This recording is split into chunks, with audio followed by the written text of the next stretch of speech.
डायनासोरों की कहानी।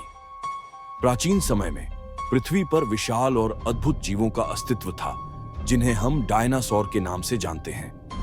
ये जीव लगभग 230 मिलियन साल पहले से लेकर 65 मिलियन साल पहले तक पृथ्वी पर रहते थे। डायनासोरों की प्रजातियां बहुत विविध थीं।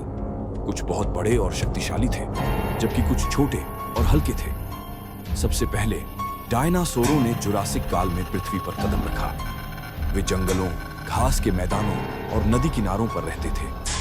कुछ डायनासोर मांसाहारी थे, जो दूसरे जीवों का शिकार करते थे, जबकि कुछ शाकाहारी थे, जो पेड़ों और पौधों पर निर्भर रहते थे। एक प्रसिद्ध मांसाहारी डायनासोर टायरानोसोरस रेक्स था, जो अपनी विशालता और तीव्र शिकार करने की क्षमता के लिए जाना जाता था। वहीं ब्राचियोसोरस जैसे शाकाहारी डायनासोर थे, जो अत्यंत बड़े होते थे और पेड़ों की ऊंचाई तक अपनी गर्दन बढ़ाकर पत्तियां खाते थे।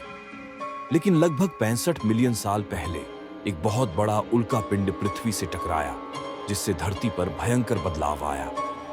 इस टकराव के कारण गहरी तबाही मची, जलवायु में परिवर्तन हुआ और डायनासोरों के लिए जीवित रहना कठिन हो गया। धीरे-धीरे सभी डायनासोर विलुप्त हो गए। आज डायनासोरों के बारे में जो कुछ भी हम जानते हैं, वह वैज्ञानिकों द्वारा की गई खुदाई और अध्ययन के माध्यम से ही प्राप्त हुआ है। उनके असंख्य हड्डियों और अवशेषों से हम उनके अस्तित्व का अनुमान लगाते हैं। हालांकि डायनासोर अब पृथ्वी पर नहीं है, लेकिन उनके बारे में जानकर हम अपने अतीत के अद्भुत जीवों की कहानी को जीवित रखते हैं।